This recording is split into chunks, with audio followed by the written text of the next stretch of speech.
आष्टा विधानसभा क्षेत्र के अंतर्गत आने वाले ग्राम पंचायत बेदाखेड़ी में महेंद्र सिंह मेवाड़ा न्याय के लिए तरसते हुए नजर आ रहे हैं। दरअसल मामला यह है कि बहुउद्देशीय प्राथमिक साख सह संस्था मर्यादित की दुकान पर 2 फर्जी नियुक्ति की गई थी, जिसको लेकर विभाग द्वारा जांच पर आए कर्मचारी को सेल्समैन अनुपस्थित मिला और उसकी जगह महेंद्र सिंह मेवाड़ को सेल्समैन बना दिया। प्राथमिक कृषि साख सहकारी समिति मर्यादित बेदाखेड़ी शाखा कोठरी पर बैंक कर्मचारी राम सिंह वर्मा, आत्मज मुन्नालाल वर्मा पर्यवेक्षक एवं संस्था प्रबंधक के पद पर पदस्थ हैं। इनके द्वारा समिति संचालन मंडल भंग होने के बावजूद बेदाखेड़ी संस्था पर 2 फर्जी सेल्समैनों की नियुक्ति 25 अगस्त 2023 को किसानों के फर्जी हस्ताक्षर कर लिए गए थे। मेरे द्वारा आवेदन दिए जाने के पश्चात जांच कमेटी बनाकर संस्था की जांच कराई गई। अधिकारियों के जांच के पश्चात फर्जी कर्मचारियों को प्रशासन द्वारा 16 जनवरी 2025 को संस्था से सेवा मुक्त कर दिया गया। इससे स्पष्ट होता है कि संस्था प्रबंधक द्वारा सह नियुक्ति प्रशासन के बिना अनुमति एवं अवैध रूप से की गई है। जी, क्या मामला है सर? ये बेदाखेड़ी सोसाइटी का मामला था। जी, ये 18/1/2022 को वहाँ पर जांच दल पहुँचा था फूड विभाग का। वहाँ पर पहुँचने के बाद इन लोगों ने जांच शुरू की, तो वहाँ क्या सेल्समैन तो था नहीं। पता नहीं किस वजह से साँठगांठ की या कोई मामला उनके दिमाग में क्या चला, उस वजह से उन लोगों ने मुझे क्या वहाँ झूठा सेल्समैन बनाया और मेरे खिलाफ इन लोगों ने क्या है एक नोटिस निकाला। उस नोटिस में मेरे को दिया गया कि आप अपना स्पष्टीकरण दें कि जो यहाँ संस्था में जो अनियमितताएं हुई हैं ये क्यों की गई। तो मैं उसका जवाब देता, क्योंकि मैं वो कर्मचारी नहीं था। मैं जवाब देता उनको 21 तारीख का, लेकिन 21 तारीख नहीं आई, उससे पहले उन लोगों ने मेरे खिलाफ FIR 20 तारीख में ही करवा दी। 20 तारीख को जब FIR हुई तो मैंने उस विषय में वहाँ का संस्था प्रबंधक से कहा, थाना प्रभारी से कहा, SP महोदय को कहा और कलेक्टर महोदय, इनको सभी को मैंने लगभग लिखित में आवेदन भी किया कि महोदय इसकी जाँच की जाए। मेरे खिलाफ जो FIR की गई है वो झूठी है, क्योंकि मैं उस संस्था का कर्मचारी रहा नहीं। फिर भी किसी ने मेरी बात नहीं मानी। SP महोदय के द्वारा एक इनाम घोषित किया गया कि जो भी महेंद्र सिंह मेवाड़ा का पता बताएगा, गिरफ्तार करवाएगा, उसको 3000 रुपये का इनाम दिया जाएगा। जबकि उनका कहना यह था और उनको ये भी करना था कि उस कार्रवाई की जांच होना चाहिए कि वास्तविकता में मेरे खिलाफ जो FIR हुई वो सही है या गलत है, लेकिन इनके द्वारा कुछ भी नहीं किया गया। इसके बाद पुलिस मेरे घर गई, लेडीज़ पुलिस को लेके गई। उन्होंने मेरी पत्नी के साथ मारपीट की। मेरे भाई और मेरे पिताजी को उठाकर लेके आए, कभी रात को 2 बजे लेके आ रहे, कभी 4 बजे। 3 से 4 बार मेरे पिताजी और भाई को उठाकर लाए। इससे मेरा भाई इतना अति से ज़्यादा परेशान हुआ कि उसने पॉइजन लिया 9 तारीख को मई में, और 10 तारीख को उसकी डेथ हो गई। फिर भी मैं ऐसी परिस्थितियों में डटा रहा। उसके बाद भी मैंने कई विभागों में आवेदन किया, सभी से गुहार लगाई कि मेरे साथ जो हुआ है बहुत गलत हुआ है। इसके बाद भी आज दिनांक तक किसी भी अधिकारी के द्वारा मुझे न्याय नहीं दिया गया। मैंने लगभग 4 वर्ष तक, यानी कि आष्टा जो न्यायालय है इसमें मेरा जो प्रकरण था वो 5 फरवरी 2025 तक लगभग चला। 5 फरवरी को मेरे को बरी किया गया, और बरी भी किस आधार पे किया गया, मुझे आदेशित किया गया था कि आप वहाँ कर्मचारी नहीं, इसका साक्ष्य हमें ला करके दीजिए। तो मैंने IDI के तहत आवेदन किया उपायुक्त कार्यालय सीहोर में। जब मैंने सीहोर आवेदन किया तो IDI के तहत उन्होंने जो मुझे जानकारी दी संस्था में कि कर्मचारी कौन था कौन नहीं था, तो उसमें उन्होंने मुझे जो जानकारी वो गलत दी। पुनः मैंने शिकायत की। शिकायत के बाद उन लोगों ने मुझे उसमें सुधार करके वो सूची दी। उस सूची में स्पष्ट हो पाया कि जो संस्था प्रबंधक राम सिंह वर्मा है, इनके द्वारा अन्य 2 फर्जी नियुक्तियाँ की गई, वो भी 25/8/2023 में।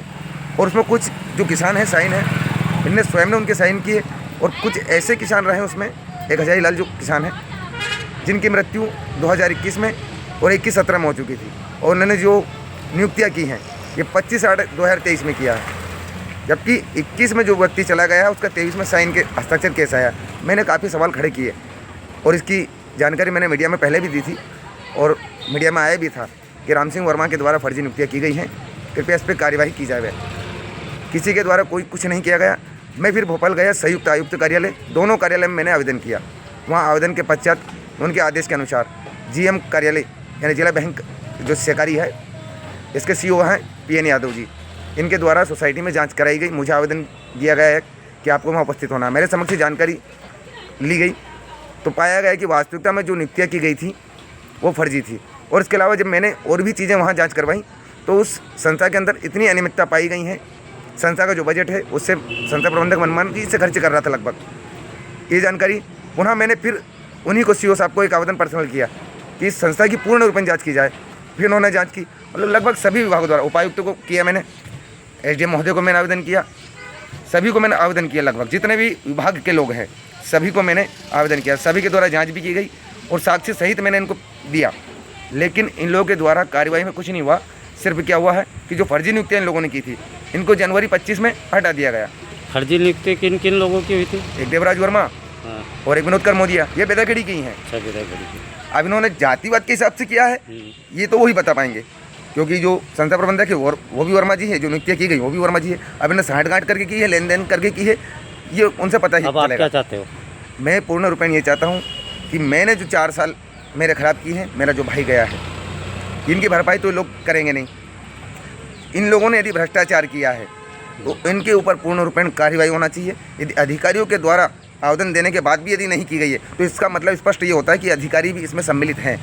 जांच करने के लिए कौन कौन अधिकारी आए थे? इसमें कपिल घुंघराले जी थे, कपिल घुंघराले जी के अलावा इसमें एक सक्सेना जी भी थे उपायुक्त कार्यालय से, और जीएम कार्यालय से सोलंकी जी थे, एक मनोज शर्मा जी थे, नरेंद्र के भावसर संजय भावसर जी थे, हनीफ खान थे और मनोहर सिंह जी थे। ऐसे करके लगभग 7 से 8 अधिकारी आए हैं। इन्होंने जांच की 3 से 4 बार। मेरे द्वारा 181 पे भी कम से कम 7 से 8 कंप्लेन की, लेकिन वो 3 से 4 महीने चलती हैं, उसके बाद विभाग द्वारा अपना बंद कर दी जाती है। बताइए अब मैं कहाँ जाऊँ?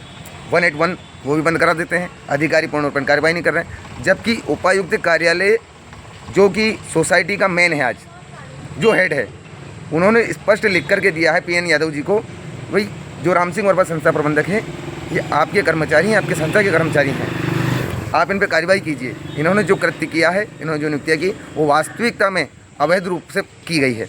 उसके बाद भी GM जो है PN यादव, इनके द्वारा कोई कार्रवाई नहीं की गई। इनके कार्रवाई ना होने के बाद में कलेक्टर महोदय के पास भी पहुंचा, उनको भी मैंने आवेदन किया। जन सुनवाई में भी समक्ष खड़ा हुआ कलेक्टर महोदय के, वहाँ भी कोई सुनवाई नहीं हुई। अब ये मैं सिर्फ आपके जरिए, इस मीडिया के जरिए यही चाहूँगा कि भाजपा सरकार जो राज्य में है, ऐसे अधिकारियों को और ऐसे भ्रष्ट अधिकारियों के खिलाफ सख्त से सख्त कार्रवाई करे, ताकि भविष्य में कोई भी अधिकारी किसी आम नागरिक के साथ ये हरकत ना करे। आपके ऊपर FIR किसने कराई थी और क्यों करवाई थी? ये रेशमा भामुर जो फूड विभाग में है, कनिष्ठ आपूर्ति अधिकारी, ये जांच दल बनकर गए थे। उस समय अतुल शर्मा यहाँ नायब तहसीलदार थे, वो भी गए हुए थे। मैंने इनसे निवेदन किया कि मैं यहाँ कर्मचारी नहीं हूँ, जबकि वहाँ संस्था में मैं राशन लेने गया हुआ था, क्योंकि मैं वहाँ ईदगाही हूँ, राशन कार्ड है मेरे पास। इन लोगों ने किस वजह से, किसके दबाव के कारण, ये तो मैं बता नहीं पाऊँगा, कैसे मुझे झूठा सेल्समैन बनाया, जबकि आज साक्षी के साथ ही मेरे को लिख के दे रहे हैं, प्रमाणित करके दे रहे हैं कि आप संस्था के कर्मचारी नहीं हैं। जब आज लिख करके दे रहे तो उस समय इन लोगों ने मुझे क्यों वहाँ सेल्समैन बनाया झूठा? इसका जवाब दें ये। यदि ये नहीं दे पाते तो जितने भी अधिकारी सम्मिलित थे इन जन जागरण संदेश के लिए दिनेश सोलंकी की रिपोर्ट।